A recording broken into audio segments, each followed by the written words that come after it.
നയിക്കുന്ന ഒരു വ്യക്തിയാണ് താങ്കളെങ്കിൽ ദൈവിക സംവിധാനത്തിനകത്ത് പുറകോട്ടൊന്നിനും പോകാനുള്ള ഓപ്ഷൻ ഇല്ല. മുന്നോട്ട് പോകാൻ സ്റ്റെപ്പ് വയ്ക്കുന്നവന്റെ മുമ്പിൽ സകല സാഹചര്യങ്ങളും വഴിമാറും. സാഹചര്യങ്ങളെ നിങ്ങൾ ഭയപ്പെടാതിരുന്നാൽ, നിങ്ങൾ പേടിക്കുന്നില്ലെന്ന് ശത്രു കണ്ടാൽ പിന്നെ ശത്രു പേടിച്ചു തുടങ്ങും. നിങ്ങൾ ഓടാൻ തുടങ്ങിയാൽ നിങ്ങളെ ഓടിച്ചോണ്ടേയിരിക്കും. നിന്റെ മനസ്സിനെ ഇടിച്ചു താഴ്ത്തിയ, നിന്റെ വിശ്വാസ ജീവിതത്തെ ഇടിച്ചു താഴ്ത്തിയ, നിന്റെ ചിന്താഗതികളെ ഇടിച്ചു താഴ്ത്തിയ, മനസ്സിനെ മടുപ്പിച്ചു കളഞ്ഞ ചില സാഹചര്യങ്ങളുടെ നടുവിൽ നീ നിൽക്കുമ്പോൾ നീ അവിടം കൊണ്ട് തീരാനുള്ളതല്ല, നീ അവിടം കൊണ്ട് അവസാനിക്കാനുള്ളതല്ല.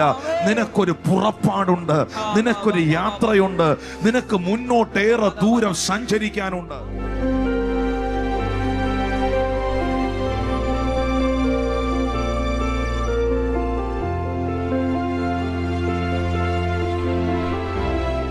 മോശയുടെ കാലത്തെ ടൈമിംഗ് ഒക്കെ, ദൈവത്തിന്റെ ടൈമിംഗ് ഒക്കെ എന്നെ കൃത്യമായിരുന്നെന്നറിയാവും. 14, 13, 14, 15 വാക്യങ്ങൾ വായിക്കുമ്പോൾ മോശ ജനത്തോട് പറയുന്നൊരു വാക്കുണ്ട്: ഭയപ്പെടണ്ട, ഉറച്ചു നിൽപ്പീൻ.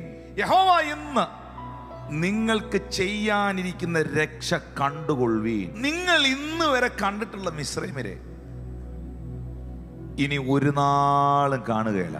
14-ാം വാക്യത്തിൽ എഴുതിയിട്ടുണ്ട്: യഹോവ നിങ്ങൾക്ക് വേണ്ടി യുദ്ധം ചെയ്യും, നിങ്ങൾ മിണ്ടാതെ ഇരിക്കുവീൻ എന്ന് പറഞ്ഞു. 15-ാമത്തെ വാക്യത്തിൽ എഴുതിയിട്ടുണ്ട്: അപ്പോൾ യഹോവ മോശയോട് അരുളി ചെയ്തത്, നീ എന്നോട് നിലവിളിക്കുന്നതെന്ത്? മുൻപോട്ട് പോകാൻ പറ. ദൈവം ഒറ്റ കാര്യമേ ആവശ്യപ്പെടുന്നുള്ളൂ: go forward, go forward, go forward. നിന്റെ അകത്തെ ഭയമെല്ലാം പൊട്ടിമാറി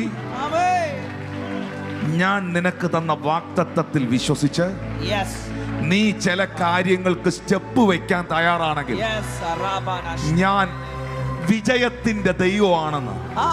I am the God of success. I am the God of victory.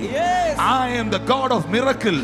ദൈവം തമ്പുരാൻ ഓടിക്കുന്ന, ദൈവം ഡ്രൈവറായിരുന്ന് ഓടിക്കുന്ന ഒരു വണ്ടിക്കകത്താണ് നമ്മളല്ല ഇരിക്കുന്നത്. ലോക ചരിത്രത്തിൽ ഈ വണ്ടിക്ക് മാത്രമുള്ള ഒരു പ്രശ്നം, ഇതിന് റിവേഴ്സ് ഗിയർ ഇല്ല.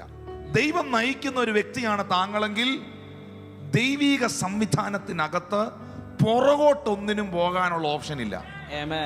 എത്ര സാഹചര്യം വന്നാലും നിന്നെ ജയിപ്പിച്ച് മുന്നോട്ട് കൊണ്ടുപോകത്തേ. 29, 30, 31 വാക്യം, പുറപ്പാട് 14-ന്റെ 29, 30, 31 വാക്യം വായിക്കുമ്പോൾ അവിടെ രേഖപ്പെടുത്തിയിരിക്കുകയാണ്: ഇസ്രായേൽ മക്കൾ കടലിന്റെ നടുവേ ഉണങ്ങിയ നിലത്തൂടെ കടന്നുപോയി. വെള്ളം അവരുടെ ഇരുവശത്തും മതിലായി നിന്നു. ഒറ്റ വാക്കി പറയാം: മുന്നോട്ട് പോകാൻ സ്റ്റെപ്പ് വയ്ക്കുന്നവന്റെ മുമ്പിൽ സകല സാഹചര്യങ്ങളും വഴിമാറും. സാഹചര്യങ്ങളെ നിങ്ങൾ ഭയപ്പെടാതിരുന്നാൽ, നിങ്ങൾ പേടിക്കുന്നില്ലെന്ന് ശത്രു കണ്ടാൽ പിന്നെ ശത്രു പേടിച്ചു തുടങ്ങും. നിങ്ങൾ ഓടാൻ തുടങ്ങിയാൽ നിങ്ങളെ ഓടിച്ചോണ്ടേയിരിക്കും. നിങ്ങൾ ഓടാൻ തുടങ്ങിയാൽ ഓടിച്ചോണ്ടേയിരിക്കും. ദൈവം ഒറ്റ കാര്യം മോശയോട് പറയുന്നുള്ളൂ: മോശെ, വാഗ്ദത്തമുണ്ട്, ശരിയാണ്, ഞാൻ നിന്നോട് കൂടെയുണ്ട്, ശരിയാണ്, പക്ഷേ ഇവരോട് പറയണം മുന്നോട്ട് പോകാൻ. മുന്നോട്ട് പോകാൻ, മുന്നോട്ട് പോകാൻ തയ്യാറായാൽ ദൈവം ഒരിക്കലും നിന്നെ പുറകോട്ട് തള്ളുകയില്ല.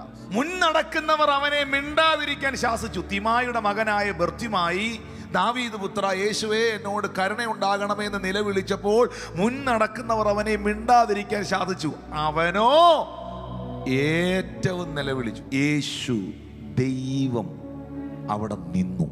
പുറകോട്ട് പോയിക്കോ, മാറി നിൽക്ക് എന്ന് പറഞ്ഞവരുടെ ഇടയിൽ മാറി നിൽക്കാൻ തയ്യാറല്ല എന്ന് തീരുമാനിച്ചവന്റെ വാക്കിന്റെ മുമ്പിൽ ദൈവം നിന്നു. ജോഷുവ പ്രാർത്ഥിച്ചപ്പോ ഒരു ദിവസം സൂര്യൻ അസ്തമിക്കാതെ നിന്നു. അതാണ് പഴയ നിയമ ചരിത്രത്തിൽ യഹൂദന്മാർ കണ്ട ഏറ്റവും വലിയ അത്ഭുതം. ജോഷുവയുടെ പ്രാർത്ഥനയുടെ മുമ്പിൽ ഒരു ദിവസം സൂര്യൻ അസ്തമിച്ചില്ല. എന്നാൽ ഇവിടെ ഒരു ഭിക്ഷക്കാരൻ വെല്ലുവിളിച്ചവരുടെ മുൻപിൽ, മിണ്ടരുതെന്ന് പറഞ്ഞവരുടെ മുമ്പിൽ, മുന്നോട്ട് നീങ്ങിയേക്കരുതെന്ന് പറഞ്ഞവരുടെ മുമ്പിൽ കുറച്ചുകൂടെ ശബ്ദത്തിൽ നിലവിളിക്കാൻ തയ്യാറായപ്പോൾ സൂര്യനെ സൃഷ്ടിച്ചവൻ അവിടെ നിന്നു. എവിടൊക്കെയോ സംഭവിച്ച ചില ഡിസ്കറേജ്മെന്റുകൾ നിന്റെ മനസ്സിനെ ഇടിച്ചു താഴ്ത്തിയ, നിന്റെ വിശ്വാസ ജീവിതത്തെ ഇടിച്ചു താഴ്ത്തിയ, നിന്റെ ചിന്താഗതികളെ ഇടിച്ചു താഴ്ത്തിയ, മനസ്സിനെ മടുപ്പിച്ചു കളഞ്ഞ ചില സാഹചര്യങ്ങളുടെ നടുവിൽ നീ നിൽക്കുമ്പോൾ ആത്മാവിന്ന് രാത്രിയിൽ നിന്നോട് പ്രവചിക്കുന്നു, നീ അവിടം കൊണ്ട് തീരാനുള്ളതല്ല, നീ അവിടം കൊണ്ട് അവസാനിക്കാനുള്ളതല്ല. നിനക്കൊരു പുറപ്പാടുണ്ട്, നിനക്കൊരു യാത്രയുണ്ട്, നിനക്ക് മുന്നോട്ടേറെ ദൂരം സഞ്ചരിക്കാനുണ്ട്.